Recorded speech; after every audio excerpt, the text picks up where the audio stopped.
Today I'm working on spiffing up this pothos so that it doesn't have any yellow leaves and so that it's more full in the top and not so leggy looking. The reason that my pothos has these yellow leaves is because I forgot to water it for a couple of weeks.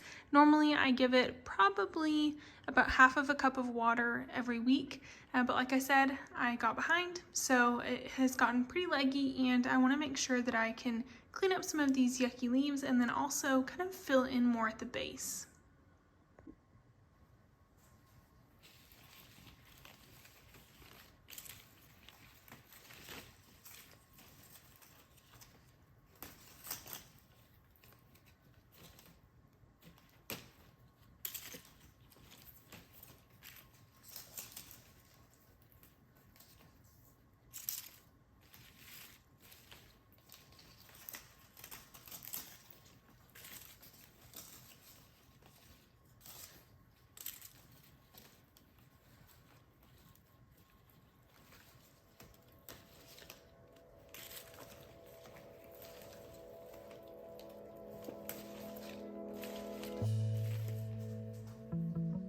Alright, you can see at this point that my pothos is looking much better. I took off any leaves that were damaged, brown, yellow, or even some of them that were green and starting to turn yellow.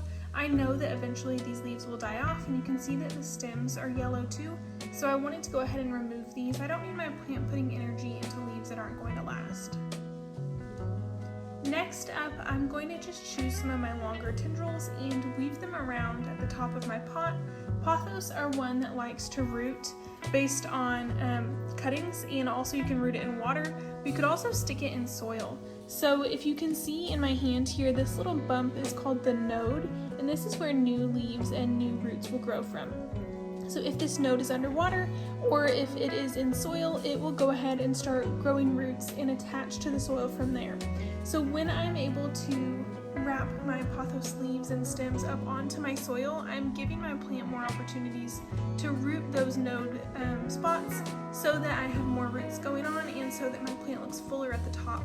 Now, I don't want to take out all of my long growth because I like when my pothos is kind of spilling down, but I don't want for it to be completely covered at the bottom and then bare and bald at the top.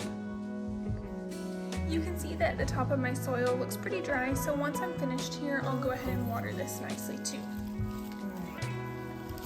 I'm just taking some time and unwinding some of these unruly branches, tracing them back to where they start, and then this one will be a perfect opportunity to go ahead and reroot cuttings on the soil level because it is kind of stretched around the top. So you could go ahead and stick these down into the soil, but I find if you just wind them around, they'll go ahead and attach where they're touching the soil anyway.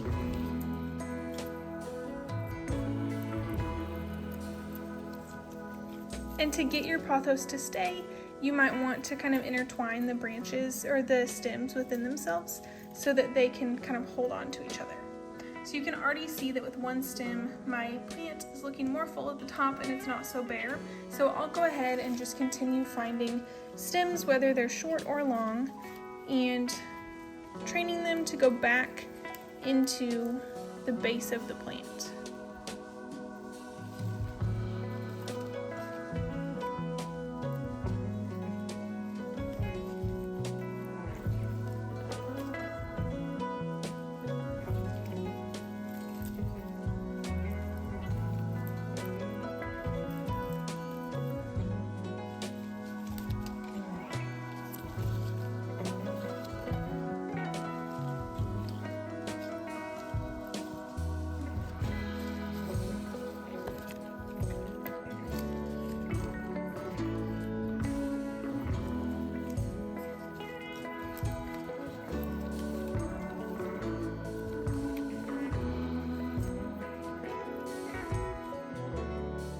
Once your leaves get used to the new direction that they're facing, they'll automatically reach toward the sunlight, and so your plant will have more of a balanced look.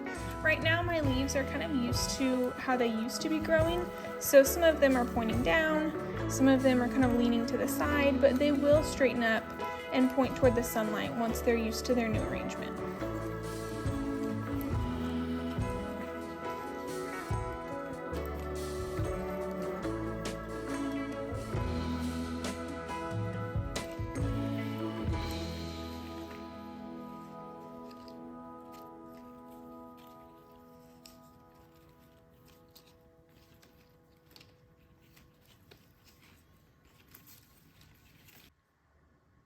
All right, you can see already that we went from having a bald-topped pothos to having one that looks very full at the top.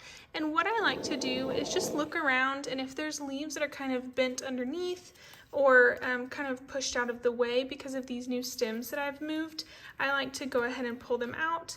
And I'll show you what this looks like on the shelf. I left a couple of long stems on each side so that this can still be trailing, and I will go ahead and, like I said, I'll show you it on the shelf and you can see how much better it looks now.